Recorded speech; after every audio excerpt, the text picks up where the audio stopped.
Hi hello, ചെറിയൊരു വിളവെടുപ്പ് video ആണ്. ഇത് സാലഡ് കുക്കുംബറാണ്. 4 എണ്ണമാണ് ഇപ്പോൾ ഇതിൽ എടുക്കാൻ പാകമായിട്ടുള്ളത്. നിറച്ചും പൂക്കൾ ഉണ്ടായിട്ടുണ്ട്. ചെറിയ ചെറിയ കുക്കുംബറൊക്കെ വേറെ ഉണ്ടായി വരുന്നുണ്ട്.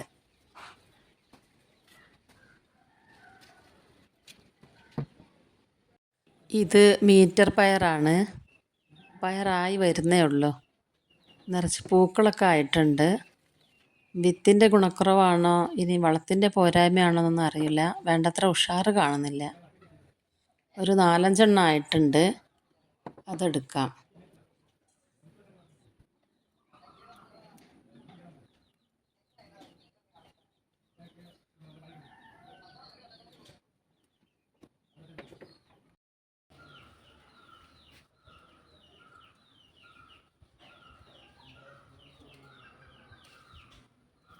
ഇത് പച്ചക്കറി വേസ്റ്റ് ചെടിക്കിട്ടപ്പോൾ അതിൽ നിന്ന് തന്നെ മുളച്ചുണ്ടായ വഴുതന ചെടിയാണ്. ഒരു ചെടി തന്നെ ഉള്ളൂ. ഇതിൽ 2 വഴുതന പൊട്ടിച്ചെടുക്കാനുണ്ട്. വയലറ്റ് ഉണ്ട വഴുതനയാണിത്.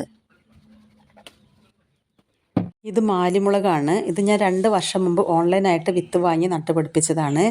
എനിക്കിത് പിടിച്ച് കിട്ടിയതിന് ശേഷം മുളക് പഴുക്കുമ്പോൾ അതിൻ്റെ അരി പാക്കിയിട്ട് ഞാൻ വീണ്ടും ഇങ്ങനെ കൂടുതൽ ചട്ടികളിലായിട്ട് നട്ടു വളർത്തുക ചെയ്യുന്നത്. ഇതിൻ്റെ മുളകിന് നല്ല എരിവാണ്. പിന്നെ മുളക് കാണാനും നല്ല ഭംഗിയാണ്. മുളകിൻ്റെ ചെടിക്കും അതിൻ്റെ ഇലകൾക്കൊക്കെ പ്രത്യേക ഭംഗിയാണ്. ഈ മുളക് പഴുത്താൽ ഒരു യെല്ലോ കളറായിട്ട് മാറും. അപ്പോൾ അത് കാണാൻ വളരെ മനോഹരമാണ്. ഞാൻ എല്ലാ ചെടികൾക്കും വളമായിട്ട് കൊടുക്കുന്നത് പച്ചക്കറി വേസ്റ്റ് ഇട്ട് വെച്ചിട്ടുണ്ടാകുന്ന ജൈവസ്ലറിയും പിന്നെ കോഴിവളം കമ്പോസ്റ്റ് ആക്കിയതുമാണ്. ഞാനിവിടെ ചെറിയ തോതിൽ കോഴികൾ വളർത്തുന്നുണ്ട്. അപ്പോൾ ഞാൻ കോഴിക്കാഷ്ടം കമ്പോസ്റ്റ് ആക്കിയിട്ട് ചെടികൾക്ക് ഇട്ട് കൊടുക്കുക ചെയ്യാറ്. ചാണകപ്പൊടി വളരെ കുറഞ്ഞ അളവിലിട്ട് കൊടുക്കാറുണ്ട്.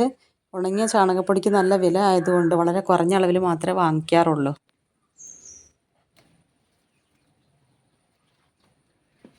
പച്ച നീളൻ വഴുതനയാണ്. ഇത് ഞാൻ വിത്തിന് നിർത്തിയതാണ് ഒന്ന്.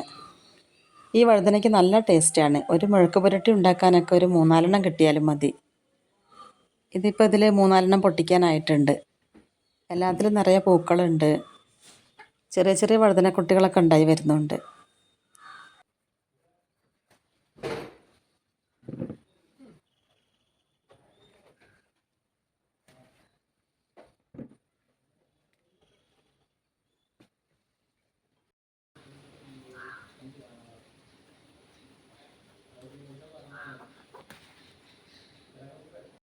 രണ്ട് തക്കാളി പഴുത്തതുണ്ട്, അതെടുക്കാം.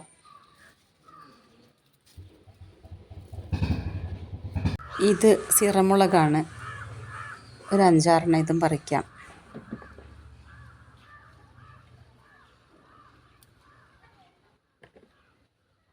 ചീരയാണ്. ചുവപ്പ് ചീരയുടെ കൂടെ ഒരു സുന്ദരച്ചീരയും കൂടിയുണ്ട്. സുന്ദരച്ചീര ഞാൻ വിത്തിന് വേണ്ടി വലുതാവാൻ നിർത്തി വെച്ചതാണ്. സുന്ദരച്ചീര വേറെ കുറച്ചുണ്ടായിരുന്നു, അതൊക്കെ നേരത്തെ എടുത്തു. സുന്ദരച്ചീരയുടെ വിത്ത് ഞാൻ ഓൺലൈനായിട്ട് വാങ്ങിച്ചതാണ്. അതിൻ്റെ ഭംഗി കണ്ടിട്ട് വീഡിയോസിലൊക്കെ. ചുവപ്പ് ചീരയുടെ വിത്ത് നേരത്തെ എൻ്റെ അടുത്തുള്ളത് തന്നെയാണ്. പരിപ്പ് ചേർത്തൊരു കറി വയ്ക്കാനുള്ള ചീര ഇപ്പോൾ കിട്ടിയിട്ടുണ്ട്. വീഡിയോ ഇഷ്ടപ്പെട്ടാൽ സപ്പോർട്ട് ചെയ്യണേ.